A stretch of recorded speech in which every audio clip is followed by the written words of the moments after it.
have it, it's right there on the board. You can look it up on Facebook. But basically, what the Cyberbully Project is a page that I made because I was known usually as a guy to give advice. Like people would come to me for advice. You know, like your basic like, my boyfriend cheated on me 5 times with my cousin. You know, what do I do? And it's kind of obvious, right? Leave them. But then you get your occasional people telling me their personal stories, which is cool. I like that. But it gets deep sometimes. Sometimes it gets to the point where it's them talking about, you know, how they wanted to kill themselves or how they've gotten molested or how they've gotten touched by uncles and all that type of stuff. So it gets pretty bad. And one thing I realized what they do at the end is they all say one thing. Well, not exactly the same words, but they're all like, no one will understand how I feel. You know, I'm alone. No one will understand my pain. And it's funny because I read them and they all said the same thing. So in my head, you know when people say forever alone? Like, you guys heard of forever alone? Yeah, a lot of people say forever alone. So technically they're not all alone. They're all in one group. And I kind of put them in that group too. So I made that page for people to basically just message me their personal stories, and then I would copy and paste it and post it on that wall. And then I would post it anonymously so nobody knows it's them. And that way people that are following the page would be able to read their stories and kind of relate if they have the same type of things. And right now, the page is at, I think, 1,510 likes last time I looked. So like over 1,500 people are following that page. So that's 1,500 different stories. And everybody here has a story. I have a story, he has a story, you, like, we all have different stories. Whether they're better or worse, it's still part of our lives, you know? So that's why I made that page, for people to kind of open up to it, because I know it's harder for some people to talk and they don't want to be known as the person that got molested, or the person that got bullied, or the person that got, you know, hit by a car, or whatever, you know, like whatever your story is. I know some people don't want it to be shown. So if you message the page and it's anonymously, you'll still be sharing your story, just nobody will know it's you. So it's kind of like a Halloween thing, since today's Halloween, and be kind of hidden from it. So my basic point is just that I made that page so nobody feels like, you know, they have to keep hiding, because you guys have heard of the Amanda Todd story, right? The what? The Amanda Todd story. That was like 2 years ago. Yeah, I'm still, like I said, not awake, so I'm kind of slurring my words. But yeah, Amanda Todd, if you haven't heard of her, she basically, she killed herself because she made a mistake. Everybody makes a mistake. Basically, what she did was, you know, she sent a picture of her chest area to some guy over, what's the website called, that Chat Roulette. And he basically took a picture, and then 2 years later, he started using it against her, and it sent around her whole high school. She got bullied over there. She moved to another high school. It continued, and some other bad stuff happened. So you guys have heard, you know, when people talk on Facebook, you know, just drink bleach or something, or go drink bleach or something like that. Yeah, they kind of got that from her, because that's what she did to try to commit suicide. She drank bleach, and then she also popped pills. So, I mean, she made a YouTube video before she killed herself and put it on YouTube, obviously, because that's on YouTube. And basically what it said at the end was that, you know, if I had somebody to talk to, because she felt like she had nobody, you know? If I had somebody to talk to, if somebody was there for me, then, you know, maybe I wouldn't feel like killing myself. Now, I mean, if I knew her shit, I mean, I would probably, you know, want to talk to her. I don't know if you guys would want to talk to her. I mean, there's sad stories everywhere, but, you know, if you could save a life just by listening, you know, like, that's all that really matters. And the recent story that happened with the girl that jumped off the water tower, I don't know if you guys have heard of that. Yeah, I mean, that's horrible. Oh, yeah.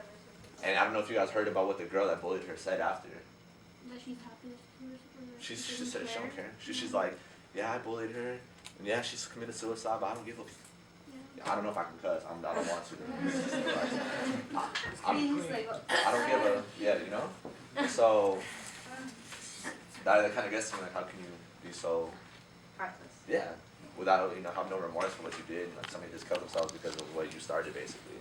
And it was over the stupidest reason, in my opinion. It was over a guy. Oh, God. It's always usually over a guy. Stuff like that happens, you know? So, I got bullied when I was 6, until I was about 11. And then I started getting over it because, you know, I realized I love myself and I don't really care what people say. That's just how I am already. And so, but like some people aren't strong enough to do that, which is also a reason why I made that page, because I was the kid that got bullied, so I kind of understand how people feel. I was like a little white kid walking around and everybody's just like, oh, I'm white. Especially because my dad lived in like the east side of Palmdale, so there's like, it's like really no, like there's not a lot of white people there. Is it like really ghetto or something? Yeah. You could say that. And so like, you know, I was always that kid that kind of stood out because I'm like pasty white, as you guys can see. So, I mean, I always got picked on over there. I got picked on over here when I lived in my apartment, which I do in, and at school. And so I just never really showed it. I never really showed my parents. You know, I would cry when I was younger because it did hurt because I'm a sensitive guy. So, you know, but the funny part is that let me just you know, by raising hands really quick, just be honest. Who's felt alone here? Like, who's felt like they had nobody to talk to ever? Okay, your teacher even raised his hand. Now, if you guys can, just keep your hands up. Just raise your hands up high. Like, don't be afraid. Seriously, we're in the same class. Okay, now, like, really quickly, I just want you guys to look around at who's raising their hands. Put your hand up, Mr. Jacoby. And if you guys saw who raised their hands, you guys saw that you do have people to talk to, because you guys do have something to relate to now. You know, you guys do have someone there. So it's funny because I was a kid that got bullied, but yeah, one of my best friends was a bully. So I don't know how that worked out, but somehow it did.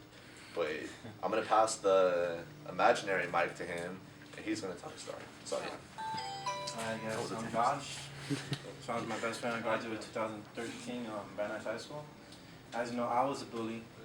What I didn't know is that I thought of it as a joke. I didn't really care about people's feelings and how I thought of it. I would have never thought that bullying could lead to something serious as suicide. What I didn't understand was, like, you know, people have different backgrounds and they probably were abused or bullied like when they were younger. I didn't know about that, so I didn't really care about their feelings and stuff like that. What I can recommend for people who bully or people who are the bully is do activities, you know. Do sports, any kind of activity. What I did was beatboxing. You guys know what beatboxing is, right? You seem like a beatboxer. Yeah, I was gonna say. Yeah. Alright, so you guys want to hear what I do? Yeah. Sure.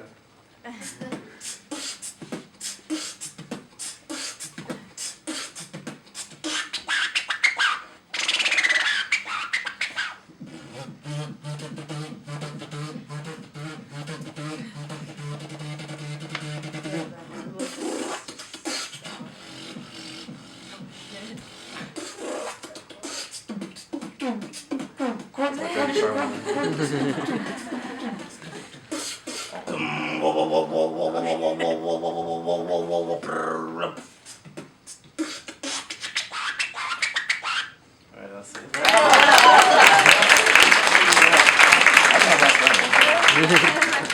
So you see, you guys like that, right? So if you're being bullied and you do something amazing, like you get an audience, and then the people will like you, you'll have like a group of friends that will want to be with you. Like if you're like someone who plays instruments, people who play instruments will want to hang out with you because you guys can do stuff together. So just do something you want to do, something you love. Don't be whatever someone tells you to be. Just do what you want to do, because you want to do what you love. Don't do something that you don't love. Unless that's bullying, don't do that. Yeah. 'Cause that's not something. It's fear. Bully. Yeah, so yeah, just do whatever you want. Like, be happy with yourself, love yourself, like upgrade yourself pretty much. And I'm gonna have Sasha talk to you now.